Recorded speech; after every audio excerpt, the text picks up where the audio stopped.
Welcome to the WealthGenius podcast, brought to you by the Expand Wealth Real Estate Fund. Expand your wealth by investing in apartment buildings. Go to expandwealthfund.com to book your info session. The WealthGenius podcast, strategies for multifamily real estate investing, mindset, community, success. The WealthGenius podcast with your host, the godfather of real estate, Alfonso Cuadra, who has expansive experience in business and massive success as a real estate investor. The WealthGenius podcast. Let's dive into today's episode. Well, you know what? Anytime me and you sit down, it's just like old buddies, you know? And I feel like I know you like for a long time, but it's really only been like 6 years or 7, 6. Well, I think we started having conversations around maybe 2019, something like that. Yeah, and then we really kind of got into it during COVID, right? And you'd come onto my podcast, and we did some webinars together, and understanding the history of money, and really it was always about educating people. Yeah, and we were kind of like in alignment with our values and kind of the way we operate, and just anytime we come on the when we do a podcast together, it's just like old friends, Yeah.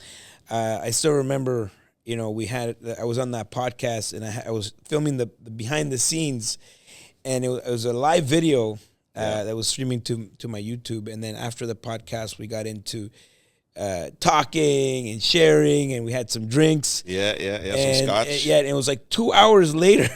It was like a Rogan podcast. Yeah, it was like a Rogan podcast. Yeah. We did it for 2 hours, and what happened? People were still watching when I turned it off, so it's pretty interesting. So thank you for being a good friend. Well, and thank you for being a good friend as well, too. And I think also like a mentor to, I'll say even myself and a lot of people that look up to you and want to hear what you've got to say and watch what you're doing as well, too. I think it's important, right, to just be genuine and to share the journey and just be, I think, as transparent as possible, because this is not an easy ride. But it's a fun ride. It can be a really fun ride. And I think that's the fact that it's not easy is what makes it fun. For sure. And one of the things that I enjoy doing, like I'll watch different podcasts, I'll learn from other people. But what I really enjoy recently is watching people who are in their 70s and their 80s. And I think you learn something so important from them where they're saying, man, I wish I had done this, or I wish I didn't worry so much about what people thought about me, or now I'm in this body and I don't have the energy that I used to have. And I think it's an important message there saying, while you're young, it feels like you have a lot of time. And when we're talking about young, we're still talking about people that 30s or 40s. Yeah. We're not talking about like young people in their 20s or but we're talking about people that are still, if you still got it, you know. Yeah, do it. And I think that's one of the things that I've talked about this to you before, is why I implemented the mini retirements. Because some people get caught up in, well, I'll retire when I'm 65, but why not do something now? Why not retire now and have these mini retirements? This is one thing that I learned, and I'll tell you why. I don't know if I ever shared this with you. One of the reasons why I implemented the mini retirements, and I think you do them as well too, where you take that break, because you really need it, especially when you're putting out so much energy and sharing this with your followers, is that in my early 30s, and I'll share this tomorrow as well too with on stage, is something tragic happened where my mother got diagnosed with cancer, and then my mother-in-law got diagnosed with cancer within 3 months. This is early 2000, and for 2 years, me and my wife took them to their appointments, looked after them, did everything that we could, and they were strong women as well too, Alfonso. And then my mom passed away in 2002, September. And I'll never forget this. When my mother-in-law went to the viewing and saw that, she almost saw, like, this is what's going to happen to me next. And then a few months later, she passed away. Sorry to hear that. Yeah. When you play the game of chess and two queens get taken off the board, it feels like the game's over. Yeah. And when that happened, it really allowed me to take a step back, and my wife as well too, to realize like this is not a forever ride, and you never know when that time may show up. Mm-hmm. And so when we started Smart Home Choice and started going down the entrepreneurial journey, and knowing that we had young kids, we were like, let's build something but also not only just about making money, but more important about creating time. Because I think that's really what we're all chasing as well, too, is it's not just financial freedom, it's also time freedom. Yeah. That's really what you're going after. And so when we did that, we're like, let's take the summers off, let's take the winters off. Yeah, and I think that a lot of people have this illusion that they need to do all of these things for that to happen, right? Like they have to have X amount of dollars. They have to, have so much money coming in for them to give themselves the permission to, take some time off, right? Especially when we talk about mini retirements, this is not going to a resort for a week. You want weeks, like where you're completely unplugged, and what happens, in my opinion, this becomes non-negotiables. Yes. And if they become non-negotiables, I'm a big believer in the 80-20 rule, where 80% of the things that you do are actually BS. It's only the 20% of the things that you actually do on a daily basis actually matter and bring value, productivity, everything in your life. And so if we simply just focus on that 20% and get rid of the 80% and double down on the 20, you actually are more productive. You can do more, create more, become more. And so the idea of the mini retirement is now you're creating massive urgency in the time that you actually are working. Yes. So you're much more productive.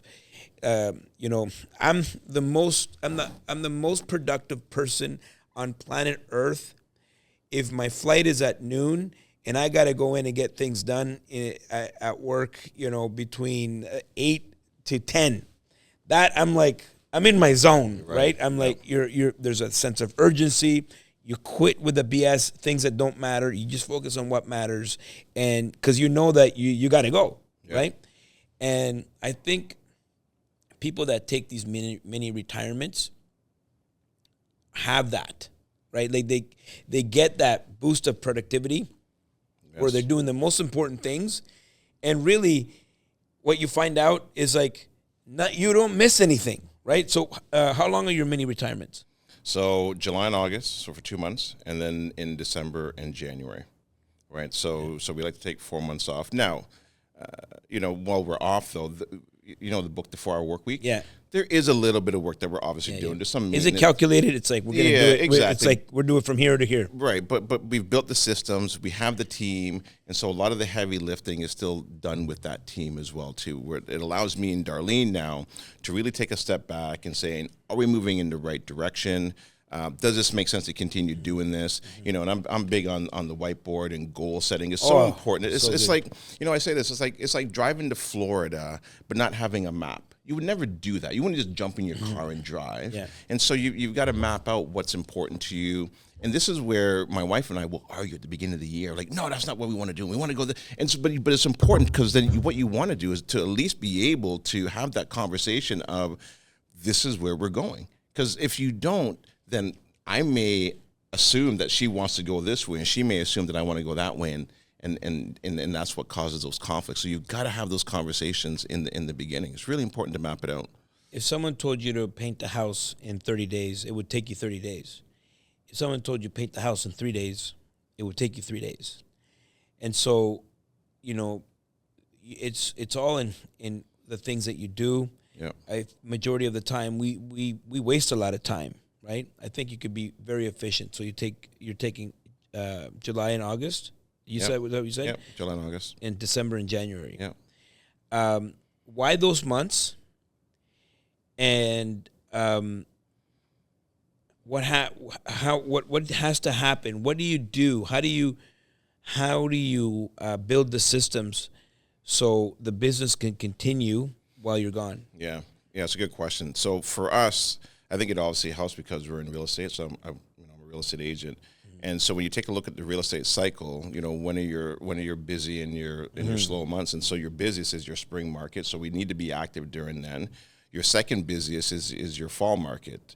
Your third is your summer, and then the slowest one is your winter months. And so we kind of timed it to do it along that real estate cycle. So that was definitely beneficial for us. Number two, really kind of having the team. And so you got to be able to outsource, because in the beginning you do have to wear multiple hats. And I want to make sure that anybody that's listening is very clear on this.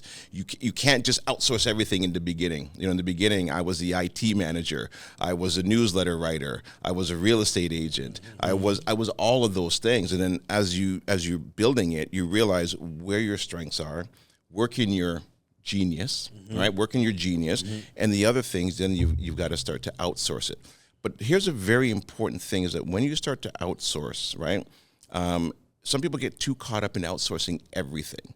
You've got to what's called mind the gap. Minding the gap means if it costs $40 to cut the lawn, but I know during that hour of cutting the lawn, I can now sit down with a client and make $100. Okay, well, that's called leverage. So you're leveraging somebody else's time.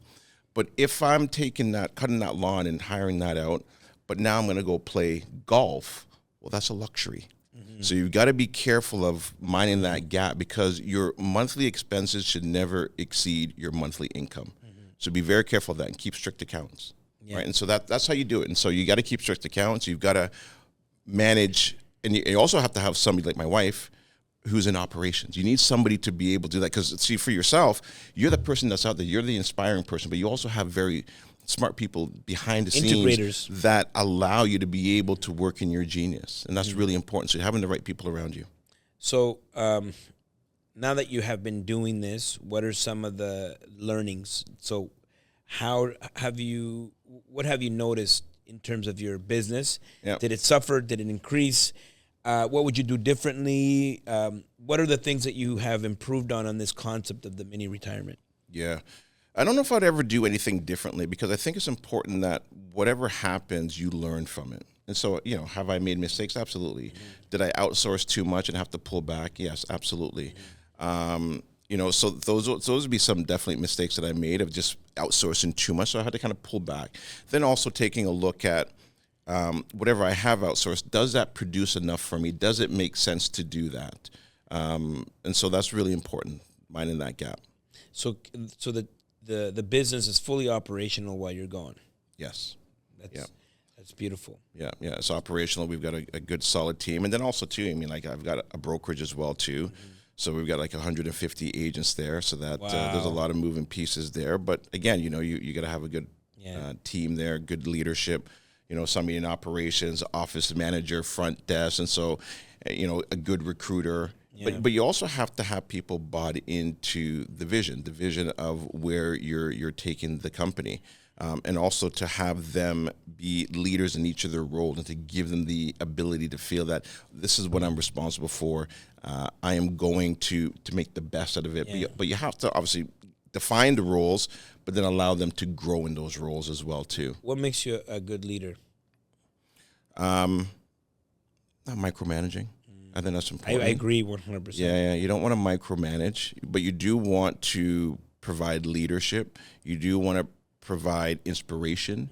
You want to be somebody that is also learning as well too, because if you're not, then how do you then lead properly if you're not also being mentored or coached? And I still have a coach up to this day to be able to help and guide and assist me through the challenges that will always continue to be there. That'll never go away. And I think people think that it does, but it doesn't. I think it's always about just enjoying that journey, enjoying the ride, having fun with it, knowing that mistakes will always happen. I think people want to take a football across the field and spike it without going through the linebackers. They just that's not real life. They want the Instagram picture, the picture opportunity, but they didn't do anything. Right? Yeah, it's just not real life. Real life is the challenges that come along with it. Yeah. Well, someone would look at you and say, "Hey, you know what? Like they're lucky. They get this." Yeah. But you've actually were intentional with your life, and you've set it up in a way where you can do this. Yeah. And I think it's so valuable. I heard about this concept of the entrepreneurial sabbatical, right?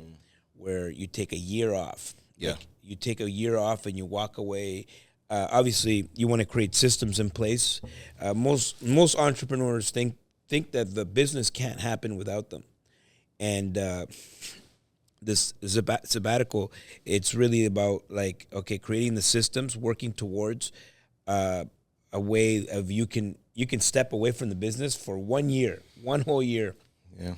That's how you know you have a business. Yeah, 100%. Yeah, and that's where you know that you have people bought into your vision. Yeah. Right, and want to grow it for you. And so, are you ever planning to extend these mini retirements or add another mini retirement? When would that be? I don't know if I would extend it, but I think I would maybe change it geographically, which I've done. You know, I've bought a property down in Mexico.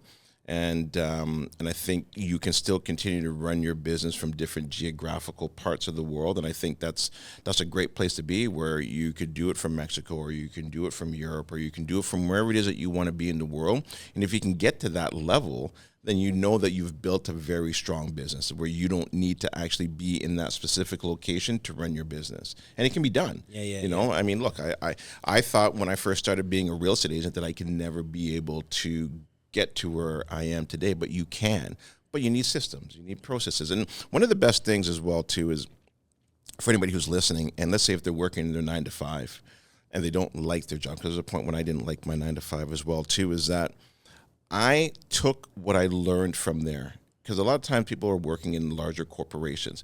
Look at the systems, look at the processes, try to understand why they keep doing these meetings, or they're doing it like there's a reason why that company is doing those things when they get to a certain level. And so what I did was, when I went to the entrepreneurial world, I took a lot of systems and processes that I learned from TD Bank and implemented it into my small company. I'm like, this is the reason why they're doing reporting. This is the reason why they do the weekly meetings. This is the, and that helped to grow my business and expand what it was that I was building.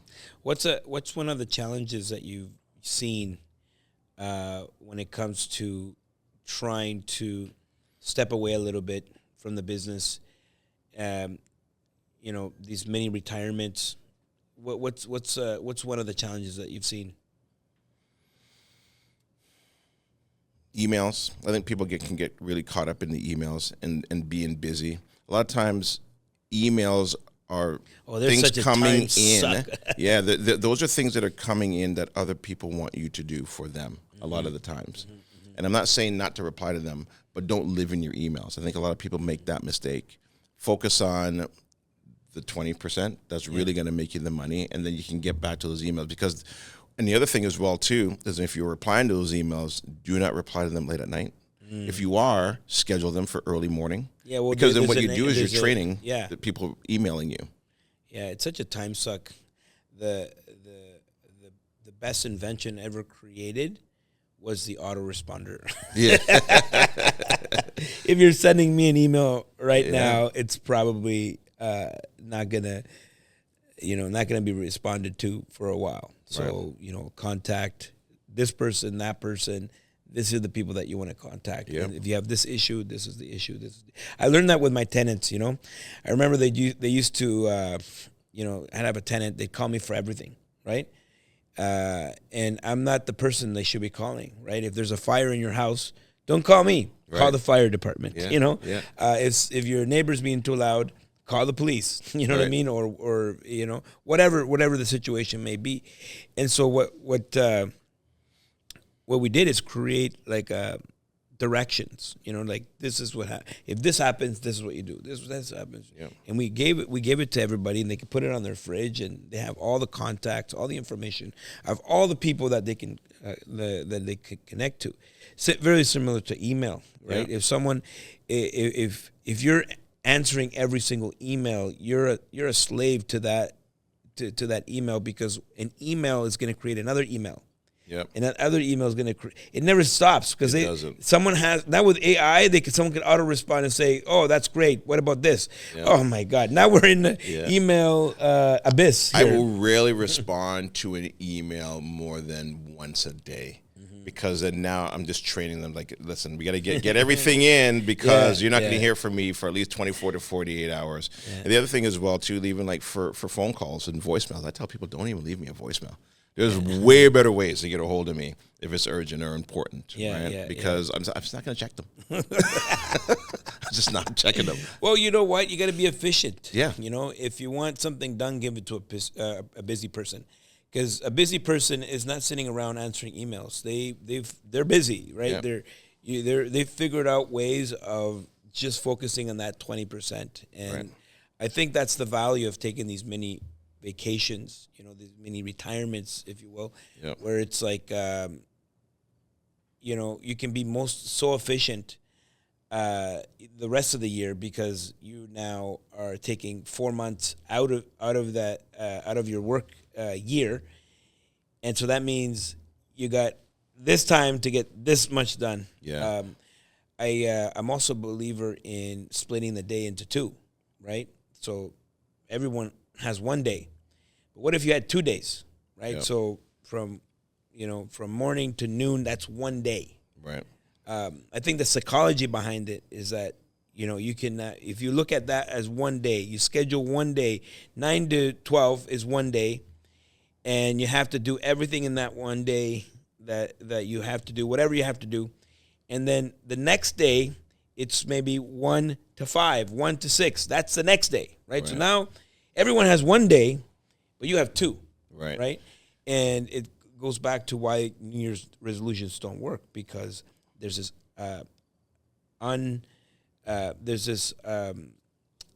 unreasonable idea that there's so much time to do all of these things that no one ever does anything. Yeah, and you know what you're talking about as well too, which I think is important, is that you figured a system that works for you. Mm-hmm. And what's really important, just to even add to that, is plan your day before you start your day. Yeah. Some people get caught up in getting busy but not productive, busy doing things that are not getting them to where they want to get to. And so if you can plan your day before you start your day, and it depends on how you want to do this, whether it be the night before. Mm-hmm. The night before is a good way of doing it, because when you go to sleep, now sometimes your brain can help you solve some of those issues. Or first thing in the morning, get up early in the morning, 6 o'clock, and plan your day. Because once that day is planned, you know the big things that you've got to get done. And there's a great book by Brian Tracy called Eat That Frog. Get that big thing out of the way first, because then now it feels like everything else is easy. I love doing yoga in the morning, because nothing's going to be harder than yoga. Hot yoga, one of the hardest things that I do to kind of get my day rocking and rolling, and it puts me in a great state of mind. My wife got me in to do hot yoga, and it was hilarious. Yeah, I'm clearly out of shape. Yeah. But you know what, though? You'll get into shape real quick, man, within 6 months. You get that core activated, but, you got to plan your day before you start. Well, you look great. I mean, thank you. You take care of yourself. What are the sports that you play? You're I used to do soccer, but yoga. A good friend of mine. Yeah, I went to pick up some food from him. I'm a yogi. Yeah, I love it. I'm there at 7 o'clock on my mat. And stretching. Are you doing it from home, or are you doing it? No. I get into the car and I drive, and I'm being taught with a group of other yogis, and we do it for an hour, and it's hot. Do you wear Lululemon? No, Lululemon. Not that tight. That's when you draw the line. Because then you may want to join my class. But I'm telling you, it's one of the best things you can do for yourself, mentally, physically. It puts you in an incredible state of mind, because when you're trying to pose in some of those positions, you have zero time to be thinking about that real estate transaction. You're trying to hold a pose, and it allows you to clear your mind and to think on just one thing. And there's no external noise. There's just nothing. It's just you and your teacher and the rest of the class trying to put your body into the best shape possible, and trying to put that baby toe behind your ear. And when I come out of there, I feel like I don't feel any pain from that. And so as you get older, you need that. It's a good thing where you're not feeling that anymore. I know you're going to be talking about the 3 freedoms. And I think you're really in alignment with a very specific lifestyle that you want, and you've managed of how to put all the pieces together where you can actually live that life. Yep. And those 3 freedoms, I'm looking forward to hearing the talk that you're going to provide. But what's next for you? What's going on in your life? What's next? Yeah, it's a good question. I know think, that I saw some videos. You're doing things in Mexico, and that I think that. Yeah, I think it's to continue to expand on my team. I've been a real estate agent now for 10 years. This year, I think I did 2 transactions. So I'm almost completely out of it. And I think by next year I will be, where I don't do any more transactions. So that's exciting. So I want to continue to build in the team. I want to continue to grow the brokerage and move more into the space of, I've been doing the mentorship and the education, but I think maybe move a little bit more into that because I do enjoy that. I do enjoy helping people see themselves better than who they maybe believe that they are, what they can achieve. Because when somebody does that for you, you can't help but want to do that for other people as well too, and to be in other people's testimonials and to help them grow, and also to give them that focus of realizing, well, what's really important, and to kind of give them that direction. Because sometimes you get lost and you get so caught up in the financial freedom that all of a sudden now you're chasing it, and you keep chasing this goal of financial freedom. Sometimes you get there and you don't even realize it. Mm-hmm. You're already there, right? but you're chasing that next goal, that next high, and sometimes you got to slow that down. But you can't do it unless you have somebody to show you it, and to map that out for you. So I think the mentorship side of things in education, I still enjoy that. Beautiful. Yeah. What inspires you? My family, my kids, my wife, friends. That inspires me to work hard and to be able then to also slow it down and enjoy that time with them. I enjoy having a good laugh. I enjoy having a nice drink. I enjoy everyone should laugh fishing, at least, a belly laugh. Yeah, every day. Yeah, that's where it all. That's when you actually break it all down. What is the meaning of life? And I think it's about just having a good time. Having a good time. Yes, right? Sir. Why would it not be? Yeah. But also working hard as well too. Yeah. And so there's, when you look at the whole entire life experience, it's everything's yin and yang, light and dark. Pleasure and pain. It all goes together. People just always want to be happy, but you have to go through the hard times as well too. One of the best things that ever happened to me was going through a depression. Mm-hmm. It sucked during the time going through it, but when you come out of it, what a great thing to go through, because it also allows you to realize of how dark things can get in your life, to then also enjoy the good things that happen in life as well too. So you got to experience all of it, but you don't stay in any space for too long. It's always moving. A life is meant to be well lived. Yes. And that's a good way to end this podcast. Yeah. My brother, keep coming back over and over and over and over. I think this is the 3rd time on mine. I've been 3 times on yours. Yeah. It's just endless conversation that I think people can get a lot of value, little snippets of, this time we focused on the lifestyle part. And, I want to make sure that you continue coming back. I will. I will always continue to keep coming back, and you keep coming back to mine as well, too. Let's do it. Alfonso loves you, and we'll see you all at the top. Woo! Awesome.